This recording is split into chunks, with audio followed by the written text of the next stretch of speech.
Hello student, मैं जितेश जोगी फिर से एक बार आया हूँ अपनी क्लास 2 लेकर। आप सभी स्टूडेंट का मैं स्वागत करता हूँ अपने यूट्यूब चैनल पे।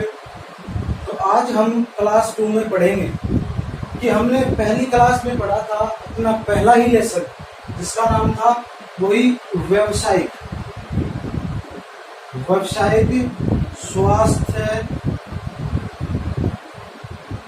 क्या लगा? व्यावसायिक सुरक्षा एवं स्वास्थ्य, ऑक्यूपेशनल हेल्थ सेफ्टी, वही बात कर रहे हैं। अब उसमें हमारा कुछ बच गया था तो वो आज की क्लास में पढ़ेंगे। आप सभी लोगों का धन्यवाद मेरा यूट्यूब चैनल देखने के लिए। तो आज हम दोबारा क्लास 2 स्टार्ट कर रहे हैं, ठीक है? तो मैं अभी आपको बताने जा रहा हूं। तो आज हम पढ़ेंगे फायर और फायर एक्सटिंग्विशर, मतलब आग को बुझाने वाला यंत्र, अग्निशामक यंत्र। तो आज हम इसके बारे में पढ़ेंगे। तो सबसे पहले मैं आपको बताता हूँ फायर क्या है, उसके बारे में पढ़ेंगे। तो देखो, फायर मतलब आग का मतलब होता है, अगर मैं उसका आपको इंट्रोडक्शन दूं या मैं कह दूं उसकी डेफिनेशन, उसकी परिभाषा कहता है कि ज्वलनशील पदार्थ का जलना ही आग कहलाता है। मतलब जो कोई पदार्थ है ज्वलनशील, उसको जलाएंगे हम तो वही क्या कहलाएगी? आग या अग्नि, जिसे बोलते हैं फायर, या बोल दूं मैं आग। ठीक है। अब आग जो होती है वो 3 कारकों के द्वारा प्रज्वलित या ज्वलनशील होती है। मतलब जब तक उसमें 3 कारक मिलेंगे तब वो जलेगी। अब वो 3 कारक कौन से हैं वो आपको मैं बता दूं।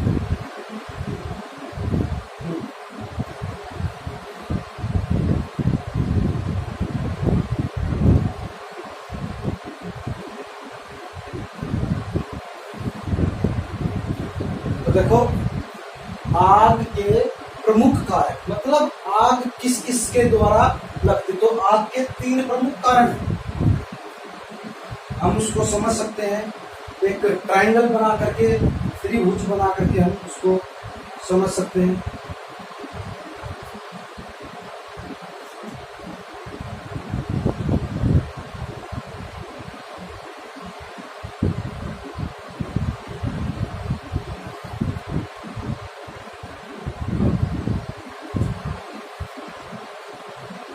तो मैं यहाँ लिखता हूँ, पहला ईंधन, दूसरा उष्मा, तीसरा ऑक्सीजन।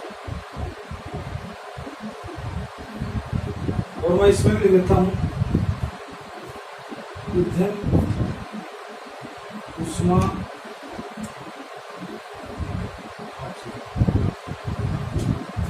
ये तीनों के तीनों कारक आग लगने, मतलब जब तक इन तीनों में से, इसकी बात कर रहा हूं, जब तक ये तीनों नहीं मिलेंगे तब तक आग नहीं लगेगी। ठीक है। अब आग लग तो गई, क्या हम उसे बुझा सकते हैं? तो हाँ, हम उसे बुझा सकते हैं। देखो, आपने देखा होगा घर पे जब आग लग जाती है तो पानी डाल देते हैं और आग बुझ जाती है। वो आग कैसे बुझती है? वो जब इन तीनों में से कोई भी एक कट जाएगा तो आग बंद हो जाएगा। मतलब इन तीनों में से कोई भी एक कट जाएगा तो आग बंद हो जाएगी। जैसे मैंने बताया, अभी आग पे पानी डाला, आग बंद। तो पानी डालती क्या हुआ? उसकी जो ऑक्सीजन की मात्रा थी वो बंद हो गई, तो आग खत्म, आग रुक गई। अब इसके बाद में हमारे सिलेबस में आग के कई प्रकार बताए हैं, मुख्यतः 4 प्रकार के बताए हैं, जैसे class A, class B, class C. अब मैं अपने तरीके से आपको दूसरी तरह से समझा रहा हूं कि वो कौन से होते हैं, तो गौर से देखना।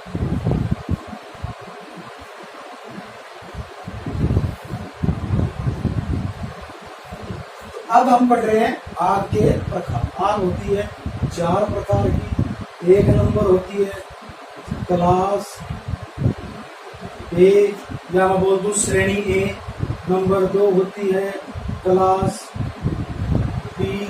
नंबर 3 होती है क्लास सी। नंबर 4 होती है क्लास बी। अब ये 4 प्रकार की है, class A, class B, class C, class B. श्रेणी ए, श्रेणी बी, श्रेणी सी, श्रेणी डी। अब ये चारों प्रकार की आग क्या है वो देखते हैं। तो क्लास ए में वो प्रकार की आग आती है, कौन सी आग? जो कागज में, कपड़े में, रबर में, मतलब जो कागज में लगेगी, कपड़े में लगेगी, रबर में लगेगी, जूट में लगेगी, वो आग होती है क्लास ए प्रकार की आग। नंबर बी जो होती है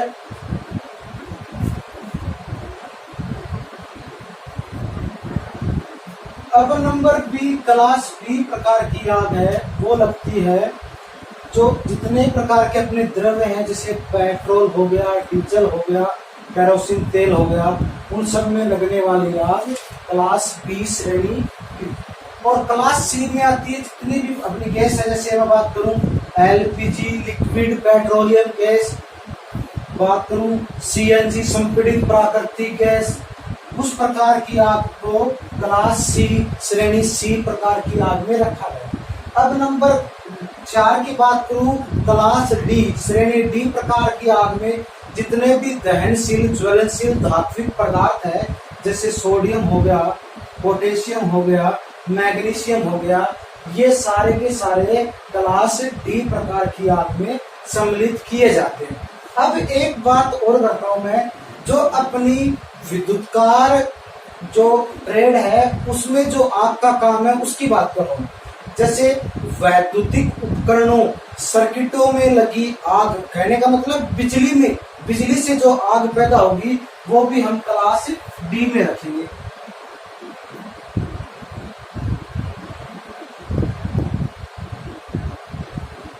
वो भी हम किस में रखेंगे? बिजली की आग में क्लास डी में रखेंगे। तो ये अपने पास चारों प्रकार की आग हो गई।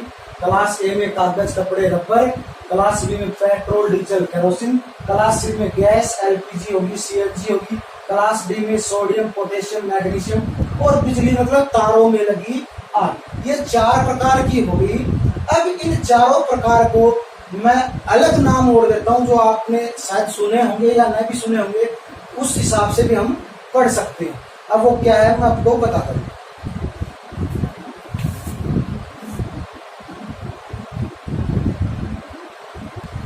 अब ये तो हमने पढ़ लिया, ये तो आप किताब में पढ़ लोगे, इलेक्ट्रिशियन बुक में पढ़ लोगे, लेकिन एक अलग बात और बताता हूँ। जो मैंने क्लास ए लिखा था उसमें कागज, कपड़े, रबर लिखा था, इसको नाम दे सकते हैं हम। इसका नाम होता है कार्बोनियस, कार्बोनियस टाइप आग। और जो क्लास बी थी पेट्रोल, डीजल, केरोसिन, उसको देंगे हम oil fire liquid, oil fire liquid.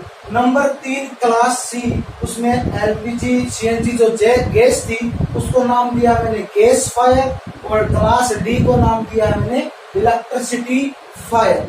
ये अलग तरीका था, ये आपको मैंने बता दिया। अब इसके बाद में अपना नेक्स्ट टॉपिक आता है, वो मैं आपको बता रहा हूं।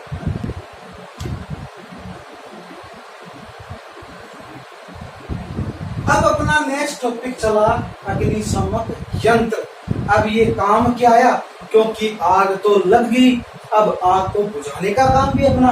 तो अग्निशामक यंत्र की परिभाषा यही है कि वो यंत्र जो आग बुझाने के लिए काम में लिया जाता है उसे बोलते हैं अग्निशामक यंत्र। मतलब जो आग बुझाएगा उसे क्या बोलेंगे? अग्निशामक यंत्र। और अग्निशामक यंत्र जो होते हैं वो भी 5 प्रकार के होते हैं, और जो आग थी वो 4 प्रकार की, लेकिन ये जो है ये होते हैं 5 प्रकार के। कितने प्रकार के? मैं लिखता हूं 5 प्रकार के होते हैं, 5 प्रकार के होते हैं। मैं आपको एक बार नाम बता देता हूं उनका। एक नंबर पे जो आता है वो होता है जल युक्त अग्निशामक यंत्र। नंबर 2 होता है वो होता है फोम टाइप, मतलब झाग युक्त अग्निशामक यंत्र। नंबर 3 जो होता है वो होता है शुष्क पाउडर या शुष्क चूर्ण युक्त अग्निशामक यंत्र। नंबर 4 जो होता है वो होता है CO2, मतलब कार्बन डाइऑक्साइड अग्निशामक यंत्र। और जो सबसे लास्ट में आता है उसे बोलते हैं हम कार्बन टेट्राक्लोराइड, मतलब शॉर्ट फॉर्म CTC अग्निशामक यंत्र। तो ये 5 प्रकार के होते हैं। अब मैं इनका आगे पूरा काम आपको नंबर 1 से बता रहा हूं, वो ध्यान से।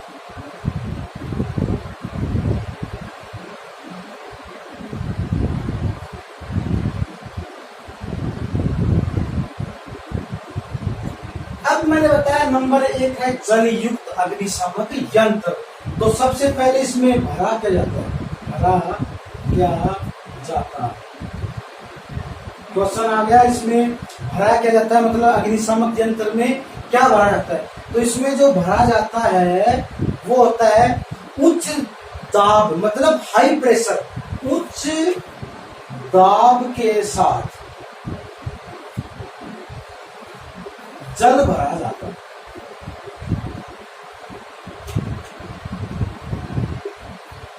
उच्च दाब के साथ जल भरा जाता है। अब जल भरा जाता है उसके अंदर, और उसका हम जैसे ही लीवर दबाएंगे तो उसके अंदर से जल की बौछार आग पे जाएगी और ऑक्सीजन सप्लाई करते ही आग रुक जाएगी। तो ये हुआ अपना 1 नंबर जल युक्त अग्निशामक नंबर हो गया। अब नंबर 2 की बात कर रहा हूं। तो नंबर 2 है फोम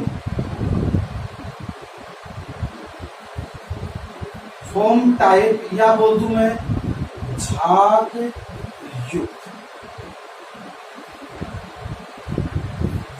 युक्त अग्निशामक यंत्र, फोम या झाग।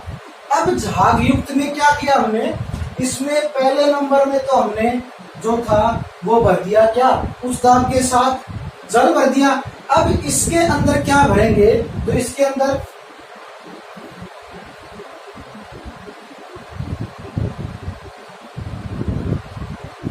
क्वेश्चन होगा क्या भरा जाता है इसके अंदर। तो इसके अंदर भरा जाता है साबुन या फिर झाग पैदा करने वाला खनिज तेल या साबुन, वो उसका घोल बना करके अग्निशामक यंत्र में डाल देते हैं। और किसके साथ, वही उच्च प्रेशर उच्च दाब के साथ उसके अंदर डाल दिया। अब क्या करेंगे, जैसे ही हम लीवर दबाएंगे तो उसमें जल की बौछार न आकर के, मतलब जल तो उसमें से नहीं निकलेगा, तो उसमें से क्या निकलेंगे, झाग निकलेंगे और ऑक्सीजन सप्लाई काट करके आग की, और आग पे काबू कर लेगा। तो इसमें मैं लिख देता हूं साबुन या खनिज तेल, साबुन या खनिज तेल डाल देते हैं उसके अंदर। ये होता तुम्हारा झाग। अब नंबर 3 में आपको बता रहा हूं।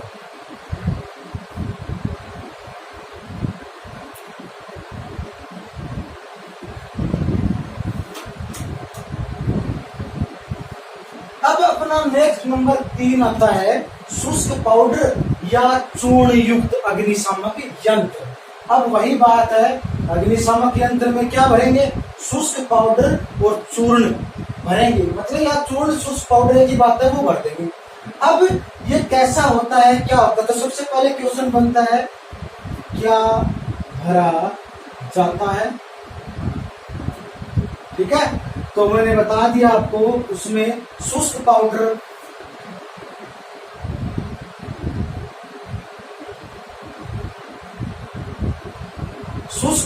भरा जाता है अग्निशामक यंत्र में।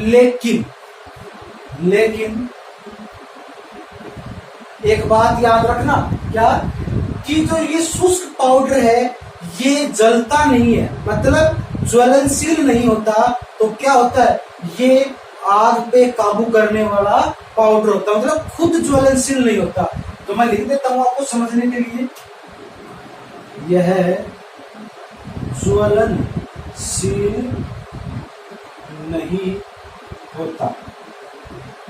मतलब खुद ज्वलनशील नहीं होता है। अब इसको हमने भर दिया और वही बात है, उस पर ऑक्सीजन सप्लाई काट देगा, चूर्ण उस पर छिड़काव करेंगे हम, तो ऑक्सीजन सप्लाई कटी और आग की रोकथाम हो गई। ये होगा तुम्हारा शुष्क पाउडर चूर्ण। अपना नंबर 4 आता है CO2 डाल। CO2 का मतलब होगा कार्बन डाई ऑक्साइड।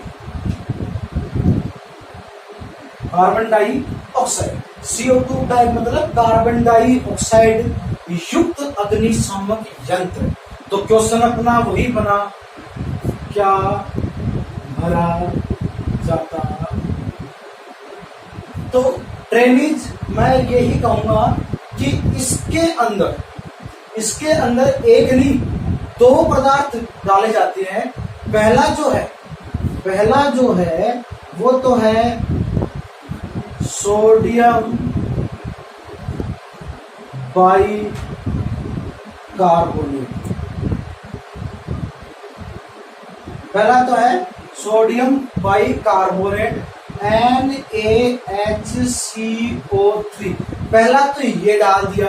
अब दूसरा क्या था, दूसरा इसके अंदर डालेंगे एक कांच की बोतल होगी, किसकी, शीशे की कांच की बोतल होगी, उसके अंदर डालेंगे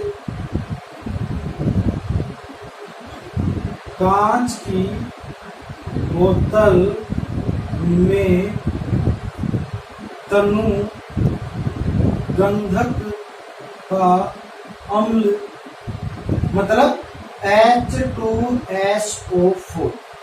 तो इसके अंदर 2 डाले हमने, एक तो सोडियम बाइकार्बोनेट जिसका सूत्र फॉर्मूला NaCO3, दूसरा है कांच की बोतल में डाले तनु गंधक का अम्ल जिसे बोलते हो आप H2SO4। अब क्या किया, जैसे ही हमने इसको डाल दिया, अब आग लग रही है।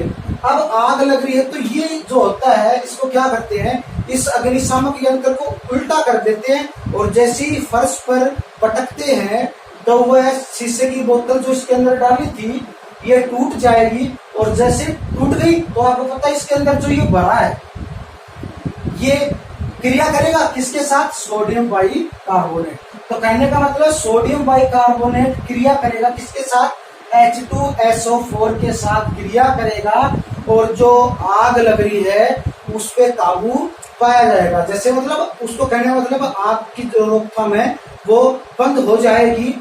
अब जो अपने पास ये हमने जो क्रिया की है ये कैसी होती है, ये रासायनिक क्रिया है, वो रासायनिक क्रिया मैं बताऊंगा। तो उसके अंदर जो क्रिया होगी वो ये होगी, देखो NaCO3 2NaCO3 प्लस H2SO4। तो ये क्रिया की, इसमें बना Na2SO4 plus 2H2O plus 2CO मतलब 2 कार्बन डाइऑक्साइड के, और इसके साथ ये सोडियम बाइसल्फेट ये होगा H2O, जो अपना जल था वो निकल गया। ये आपको पता ही है क्या था, सोडियम बाइकार्बोनेट ये सल्फ्यूरिक अम्ल था, उससे बनी है ये क्रिया। तो ये क्रिया आप गौर से देख लीजिए।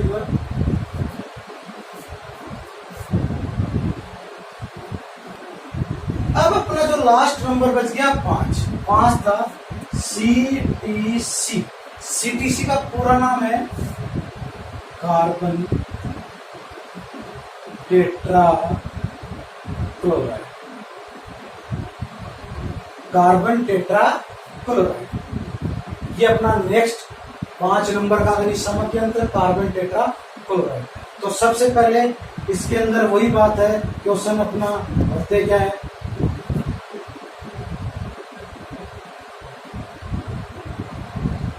तो इसका आंसर है, इसके अंदर हम CCl4 क्या बोलूं BFC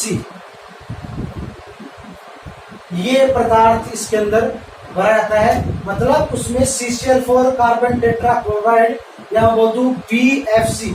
अब ये BFC अपने पास नया क्वेश्चन आ गया, BFC का पूरा नाम क्या होता है, तो BFC का पूरा नाम होता है ब्रोमो क्लोरो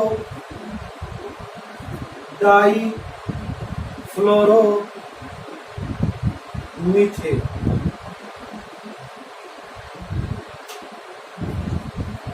ब्रोमोक्लोरोडाइफ्लोरोमीथेन ये इसमें डला जाता है। जैसे हम लीवर दबाएंगे तो उसके अंदर से ये निकलेगा पदार्थ और आग को ढक लेगा, उसकी ऑक्सीजन सप्लाई कट जाएगी और आग बुझ जाएगी। ये अपने 5 प्रकार के हो गए। अब हम ये पढ़ेंगे कि कौन सी प्रकार की आग में कौन से प्रकार के अग्निशामक यंत्र को काम में लिया जाता है, वो अभी मैं बता रहा हूं।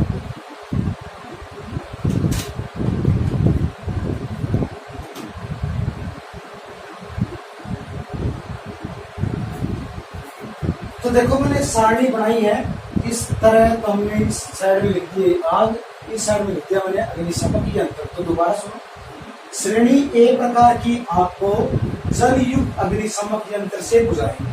श्रेणी बी प्रकार की आग को झाग व CO2 अग्निशामक यंत्र से बुझाएंगे। श्रेणी सी प्रकार की आग है उसको शुष्क पाउडर युक्त अग्निशामक यंत्र से बुझाएंगे। और श्रेणी डी जो है वो उसको CO2 मतलब कार्बन डाइऑक्साइड अग्निशामक यंत्र द्वारा बुझाएंगे। अब बात रही अपनी इंपोर्टेंट ए, वो क्या थी कि सर जी आपने अग्निशामक यंत्र तो बताए थे 5, लेकिन इसमें बताए आपने 4। ले लो 1 2 3 4।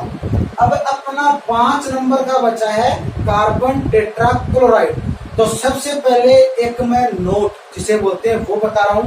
जो कार्बन टेट्राक्लोराइड है उसको हम हेलान, क्या नाम दिया, हेलान अग्निशामक यंत्र, या उसका नाम CTC, और में लिख दी तू CTC अग्निशामक।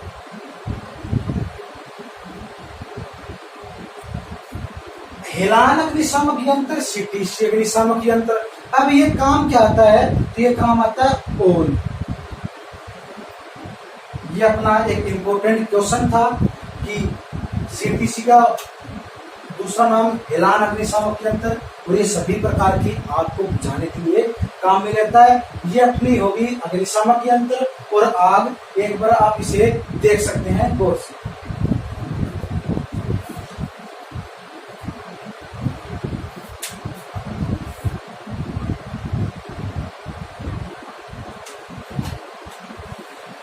अब इसके बाद में अपना नेक्स्ट टॉपिक आता है, वो है कृत्रिम श्वास क्रिया।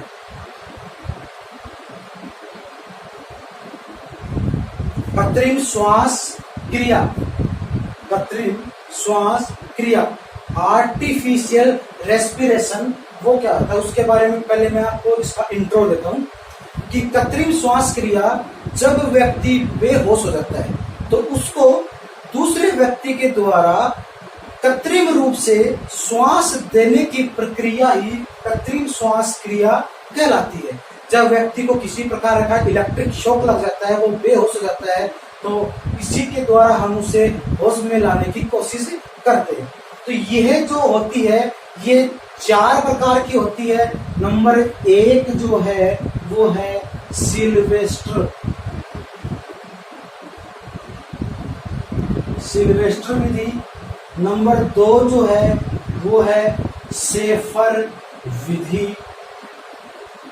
नंबर 3 जो है वो है मुंह से मुंह विधि। और नंबर 4 जो आपकी है वो है कृत्रिम श्वास यंत्र। कहने का मतलब है कृत्रिम श्वास यंत्र आता है उसके द्वारा श्वास देना। तो ये अपनी 4 प्रकार की है। नंबर 1 तो है सिल्वेस्टर, नंबर 2 है सेफर, नंबर 3 है मुंह से मुंह विधि, और नंबर 4 है कृत्रिम श्वास यंत्र के द्वारा। अब मैं इसको थोड़ा गहनता से आपको बताता हूँ इसके अंदर होता क्या क्या है, तो आप गौर से देखिए।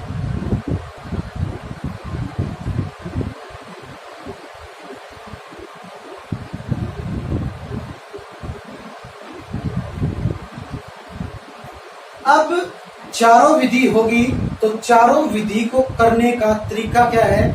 तो सबसे पहले बात करते हैं, जो व्यक्ति बेहोश हुआ है, जो पीड़ित है, पहले मतलब अब मैं बार बार उसको व्यक्ति ने बोल के पीड़ित बोलूंगा, तो जो पीड़ित है सबसे पहले तो उसका जो मुंह है वो साफ कर देना चाहिए।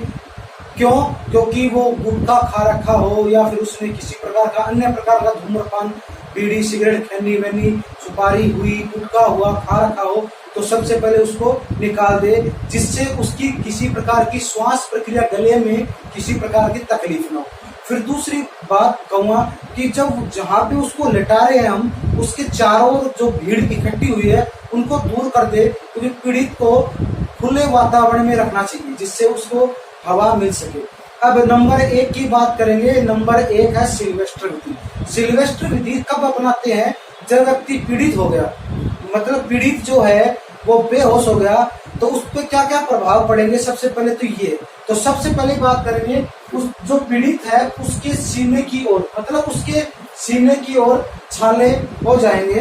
नंबर 2 है उसको पीठ के बल लेटा देते हैं। किसकी बल लेटाएंगे? पीठ के बल लेटाएंगे। अब क्या करेंगे? उसको लेटा दिया, अब उसके कोहनी को धीरे धीरे मोड़ करके उसके पास बगल में बैठ जाएंगे।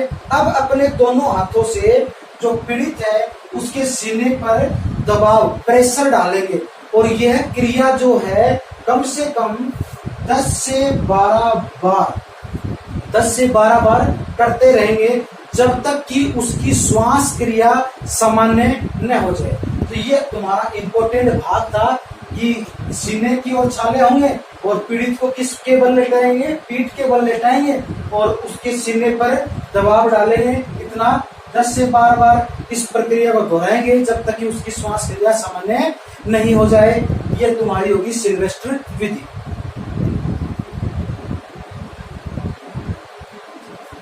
अब अपनी नंबर 2 आती है शेफर विधि। अब शेफर विधि में होता क्या है वास्तव में, तो वो देखिए कि जो शेफर विधि है वो उसमें क्या होता है, पीड़ित के पीठ की ओर, मतलब उसकी पीठ पर क्या होंगे? छाले होंगे, पीठ पर छाले होंगे, और पीड़ित को जो लेटाएंगे वो पेट के बल लेटाएंगे। किसके बल? पेट के बल। मतलब जो सिल्वेस्टर थी उसका विपरीत हो गया। उसमें तो पीड़ित के सीने की ओर छाले थे, इसमें पीठ पे उसको हमने लेटाया था, सीने के यहाँ पेट के बल लेटा रहे। अब दूसरी बात करूंगा मैं इसकी, इस पे पीठ की ओर तो छाले में, पेट के बल उसको लेटाएंगे। अब लेटाने के बाद में उसकी कोहनी को मोड़ करके उसके पास बैठ करके, और उसके जो पीठ है उस पीठ पर हम दबाव डालते हैं, अपनी समकोण बना के इस पोजीशन में लगा के उसके पीठ पर दबाव डालते हैं, और 5-6 बार करके यह क्रिया कितनी बार दोहराते हैं? 10 से 12 बार प्रति मिनट। यह होगा तुम्हारा शेफर विधि। एक बार दोबारा गौर से देख लो।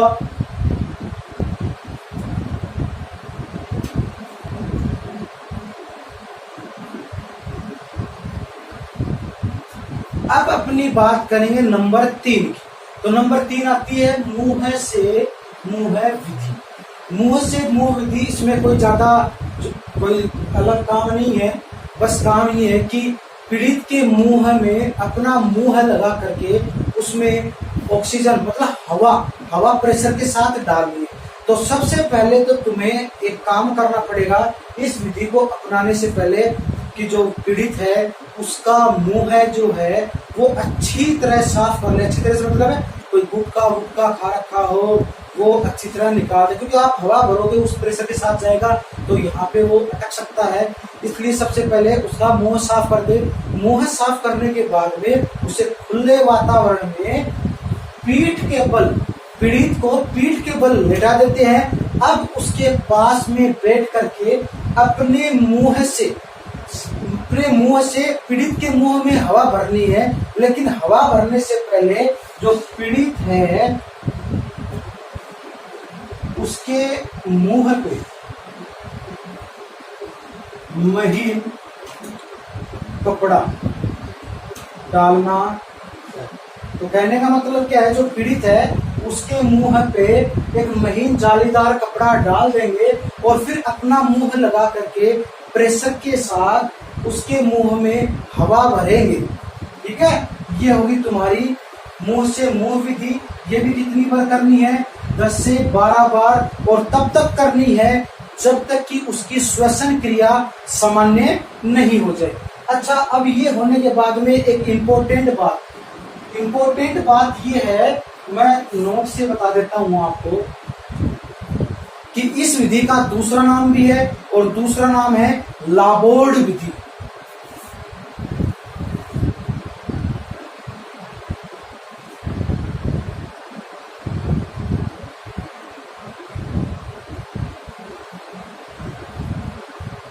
अब अगर तुम्हारे क्वेश्चन पेपर में नाम आ गया कि लाबोर्ड विधि कौन सी विधि है, तो आप लिखोगे मुंह से मुंह विधि। एक बार गौर से देख लीजिए। अब हम नेक्स्ट टॉपिक पढ़ते हैं।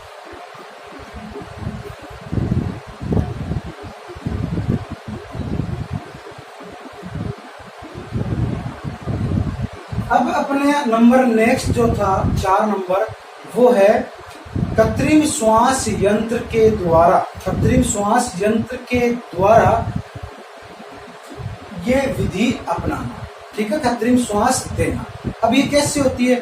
इसके अंदर सबसे पहले तो एक रबड़ का वाल्व लगा होता है, जिसके माध्यम से हवा फिल्टर होकर चैम्बर के अंदर पहुंचती है। देखो, रबड़ का वाल्व लगा होता है जिसमें से हवा फिल्टर होती है।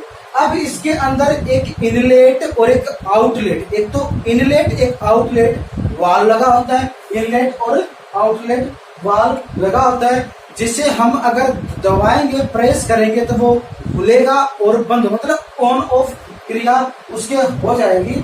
और अब क्या करेंगे, पीड़ित का जो मुंह है उस पे मास्क लगा करके उसके अंदर हवा जो है वो भरेंगे, और इसके द्वारा उसकी जो श्वासन क्रिया है वो सामान्य हो जाएगी, संपन्न हो जाएगी, और व्यक्ति होश में आ जाएगा। अब बात रही इसके ऑपरेटिंग सिस्टम की, तो इसका ऑपरेटिंग सिस्टम जो होता है वो 1 मिनट में 10 से 12 बार, या आपको मिलेगा 10 से 20 बार ऑपरेट किया जा सकता है। ठीक है, तो एक बार और देख लो, ये हो गया ऑपरेट किया जा सकता है।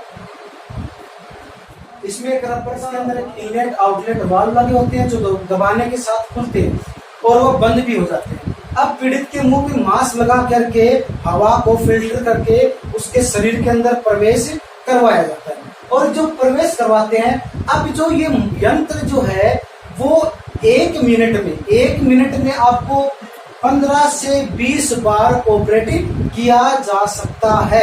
अब ये मैंने आपको चारों कृत्रिम श्वास क्रिया बता दी है। नंबर 1 होती है सिल्वेस्टर, नंबर 2 होती है सेफर, नंबर 3 होती है मुंह से मुंह है, नंबर 4 तक कृत्रिम श्वास यंत्र के द्वारा जो अभी मैंने बताया है। अब इसके बाद में नया चैप्टर जो है वो हम पढ़ रहे हैं।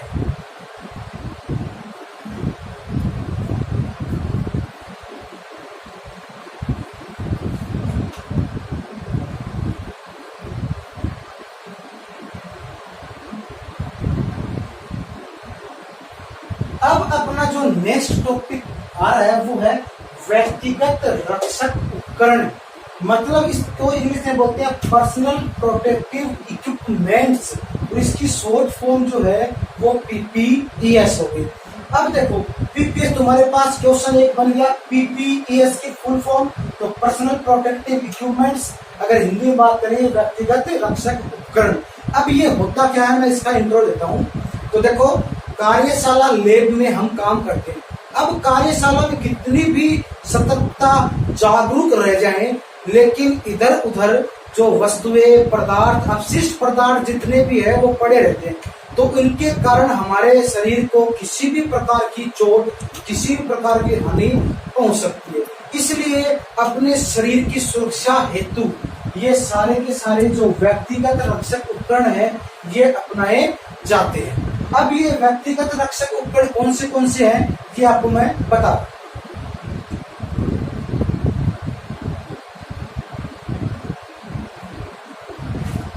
ठीक है, तो अब अपना जो शरीर है उसके अलग अलग अंग की अलग अलग इक्विपमेंट्स के द्वारा, अलग अलग व्यक्तिगत रक्षक उपकरण के द्वारा सुरक्षा की जाती है। हम बात करेंगे सिर से, हेड से बात करेंगे और लास्ट हम पैरों तक आएंगे। तो गौर से देखिए, बात करेंगे सबसे पहले सिर की सुरक्षा। तो सिर की सुरक्षा के लिए हेलमेट है, बम्प केप है, हेयर नेट है। तो ये तीनों की तीनों सिर की सुरक्षा की इक्विपमेंट्स है। नंबर बात करेंगे तो श्वसन की सुरक्षा, मतलब श्वास लेने की सुरक्षा। तो श्वास लेने में मास्क है या फिर गैस रेसिपिरेटर है, ये दोनों की दोनों श्वसन सुरक्षा। तीसरी बात करूंगा आंखों की सुरक्षा के लिए। तो आंखों की सुरक्षा के लिए आप चश्मा लगा सकते हो।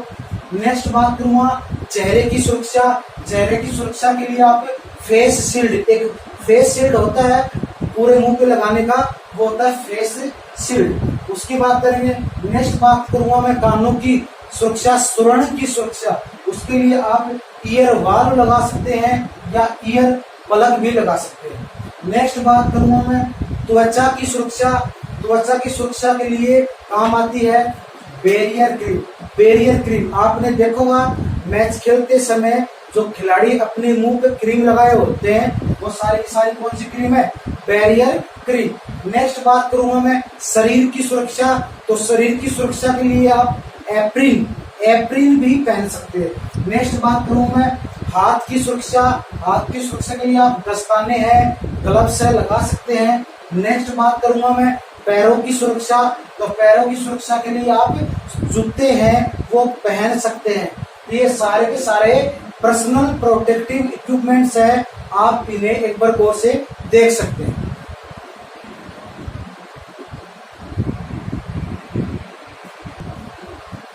अब हमने एक का लेसन जो था अपना व्यवसायिक सुरक्षा एवं स्वास्थ्य है, आज हमने पूरा का पूरा कंप्लीट कर लिया है। लास्ट जो टॉपिक था मैंने आपको बता दिया है। अब अगर आपको शुरू से लेकर के मेरी जो पहली क्लास थी वहां से लेकर के आज क्लास 2 तक की बात कर रहा हूं, अगर आपको कुछ भी समझ में नहीं आया, अगर आपको किसी बात को समझने में या किसी प्रकार का डाउट है, तो आप मुझे कमेंट कर सकते हैं। मेरा नाम जितेश जोगी। अब मैं नेक्स्ट क्लास लेकर के आऊंगा अपने नंबर चैप्टर 2 की, जिसका नाम है टूल्स। ठीक है, ट्रेड टूल्स। अब आप एक बार फिर से दोबारा देख सकते हैं। अगर मैं बार बार कर रहा हूं, अगर आपको कुछ समझ में नहीं आ रहा है तो आप मुझे कमेंट कर सकते हैं। अब आज अपना चैप्टर खत्म हुआ, अब आपसे मैं विदा लूंगा। ठीक है, तो अब आप देख सकते हैं मेरा वीडियो चैनल, अगर आपको पसंद आया तो लाइक भी कर सकते हैं और इसे शेयर भी कर सकते हैं और सब्सक्राइब भी कर दें। धन्यवाद। Press the bell icon on the YouTube app and never miss another update.